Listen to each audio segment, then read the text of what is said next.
Today we're checking out even more classic album locations, including releases from Eric Clapton, Suicidal Tendencies, Led Zeppelin, and Pink Floyd. Coming up next.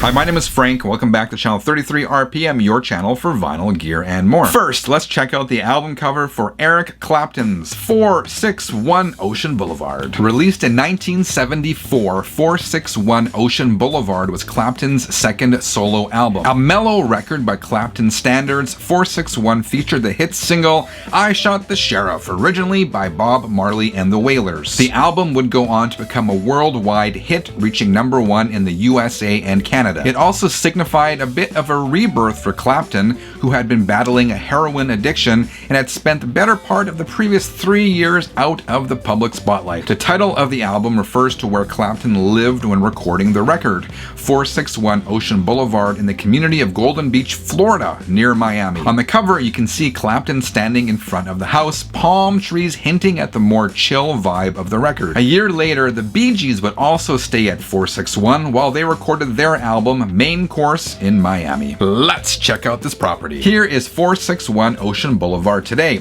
You can see the address right on the street. What an absolutely beautiful property and neighborhood this is. And apparently this home still draws gawkers on a regular basis. I'd been using Google Earth to try to determine exactly where on the property the album cover was taken, but I couldn't quite figure it out. I thought I could use the chimney on the roof right there as a reference point, but I still couldn't really match things up. I did a little more digging and found out the home was reportedly rebuilt at some point, which, if true, explains why things look so different today. It doesn't really matter though. From this vantage point, you can clearly see the environment Clapton surrounded himself in when recording this album. Next, something a little different, Lights, Camera, Revolution from Suicidal Tendencies. Released in 1990, Lights, Camera, Revolution was Suicidal's 5th album. It was also the first with bassist Robert Trujillo, who of course nowadays is the coolest member of Metallica. But don't tell that to Lars. The album cover was taken at the Vista Theater, located at 4473 Sunset Drive in Hollywood, California. The Vista opened in 1923 and remains a functional single-screen movie theater today. On the album cover, you can see the band members standing on top of the theater behind the Vista sign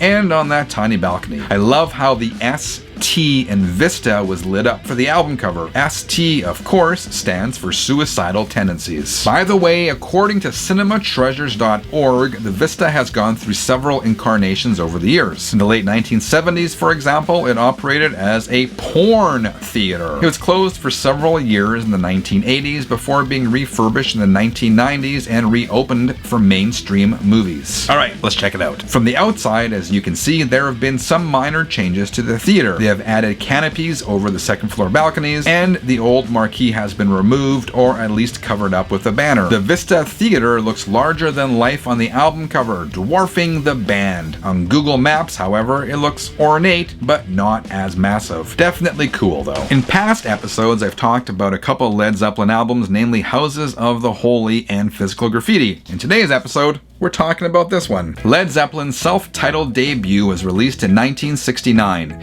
The album reportedly took only 36 hours to record at Olympic Studios in London, England. The first and only single was Good Times, Bad Times, but this album is chock full of classics, including Dazed and Confused and my personal favorite, Communication Breakdown. The cover depicts the Hindenburg disaster, which took place in New Jersey, USA in May 1937. The German passenger airship caught fire and was destroyed during its attempt to dock at Naval Air Station Lakehurst. Tragically, 35 of the 97 people on board died. Designer George Hardy wanted to use an image of a flying Zeppelin for the album cover, but Jimmy Page insisted on the image of the burning airship. It was a bit of a nod to the origin of the band's name. Page and Jeff Beck once discussed forming a supergroup with members of The Who. There was some joking that the project would go down like a lead balloon or a Led Zeppelin. Following Page's wishes, Hardy created the rendering seen seen on the album cover. It was based on the iconic photo of the disaster taken by Sam Shear. Hardy used a technique known as stipple to trace the image of the burning airship. By essentially turning Shear's photo into an illustration, he avoided potential copyright infringement. Of course, Zeppelin are no strangers to copyright infringement,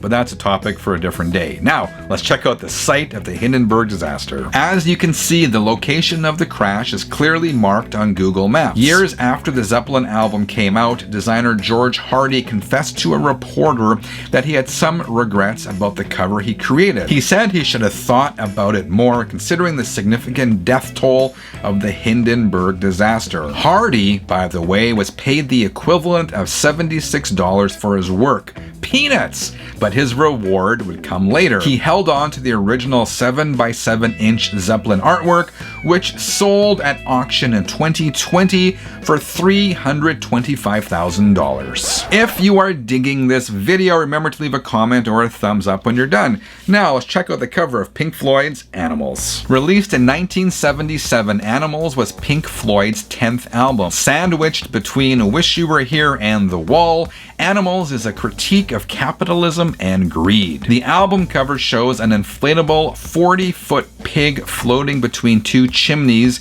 of the Battersea Power Station located in London, England. The image was conceived by Roger Waters and designed by Storm Thorgerson. Thorgerson was a founder of graphic art group Hypnosis. Hypnosis was responsible for dozens of iconic album covers over the years, including Dark Side of the Moon, Wish You Were Here, Led Zeppelin's Houses of the Holy, T-Rex's Electric Warrior, and many more. The helium-filled balloon, by the way, broke free on the second day of shooting for the album cover, causing panic at Heathrow Airport. The pig eventually landed in a farmer's field. Some say a Royal Air Force helicopter gave chase to the pig as he soared over London sky. Others claim an airline captain called Heathrow to say he had encountered the pig at 30,000 feet. True?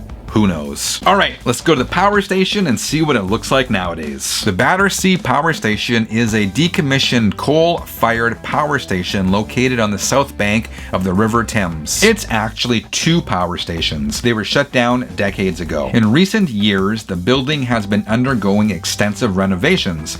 In fact, from this angle, it looks like the entire place has been gutted. From what I understand, the remaining structure is being turned into housing, or a shopping mall, or a bit of both, or something. As you can see, the entire area looks like it has changed significantly since the album image was photographed in the 1970s. However, the building itself remains instantly recognizable because of those four chimneys. You can almost see that big pig flying by. Now, a few updates for you from previous episodes. In episode 1, which I will link to below this video, I talked about the history of Rush's album Moving Pictures. I referred to the instrumental on the album as YYZ rather than YYZ, which is apparently the way Rush say it.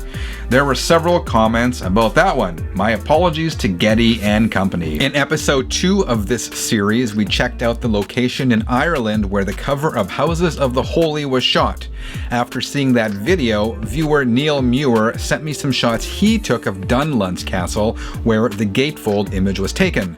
Apparently this is just a few miles from the Giant's Causeway where the cover of Houses of the Holy was shot. I thought this was very cool. Thank you, Neil. Also in episode 2, I discussed the album Hotel California. I talked about Joe Walsh joining the Eagles for the album, but inadvertently showed a picture of the band without Joe Walsh. As much as I try, mistakes do happen. Again, my apologies. If you dug today's episode, I would appreciate a quick thumbs up, and if you haven't subscribed yet, what the heck are you waiting for?